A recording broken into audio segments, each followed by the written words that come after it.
there was an interesting this letter that's been going around, a man called Paul Rossi at an elite high school, that was that one of the things in his letter where he said systemic racism hasn't really existed since 1965 drew absolute gasps and shock from everybody. But I think what he was saying was that the legal and constitutional barriers to African Americans have been removed. And therefore, what's remaining is not formal systemic structures impeding African Americans, but the overhang of previous racial attitudes, difficulty of a minority in general, and that we're doing better. But this is where I get, and I can accept that those things still exist. I do think that African Americans have a harder time because of those things. But I don't believe that means that we can currently live in a system that is in any way meaningfully called a white supremacy. No, I mean, it's a bit like, saying, is America or Britain a racist society? I mean, I try to use the example of, would we say Switzerland is a poor country?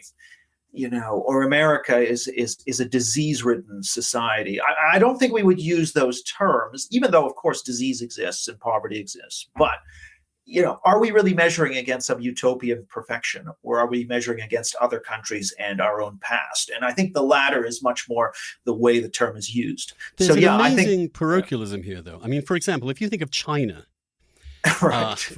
It's simply light years more racist than the United States. You can't even be a non-Han person and have a chance in China, Right. as well as the active committing of genocide against the Uyghurs at the same time. If I think of Russia, again, if you think of what the Chinese are doing in Africa and the way that they are treating that continent, if you listen to the slightest of the dialogue in Japan or anywhere around the world, these discussions are only taking place in multiracial, already extraordinary multicultural and tolerant societies. Oh, yeah. Well, I spent about 8 years of my early life in Tokyo. My dad was first with the embassy and the Canadian embassy, and then with a private firm. But he when he hired somebody who was, I think, several generations Korean ancestry. The guy broke down and cried when he got the job. I mean, essentially, he could not be hired anywhere. And this is kind of white-collar Japanese corporations. I mean, it's just astounding. And yet, none of that. Nobody knows any of that. It's all none of them are going to the UN and beating their breast about their history of brutal racial discrimination and prejudice. But the UN ambassador of the United States just did that, went to the UN and apologized for America being a uniquely racist society.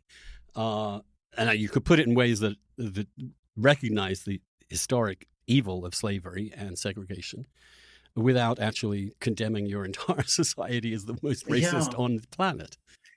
Well, it's just, it's astoundingly parochial, really, isn't it? I mean, it's ignoring all the different slaveries that have existed, the Arab slave trade in East Africa, for example, or the indigenous slave trades that have gone on, including amongst, say, indigenous peoples in North America and the West Coast. Or indeed a redefinition of racism so that Hutus and Tutsis are not racists, even though they conducted an absolute brutal, genocidal civil war over those grounds, as if racism is not simply a human part of human nature. It has to be consigned solely to the West, primarily to the United States, and all other incidences are regarded as trivial in comparison.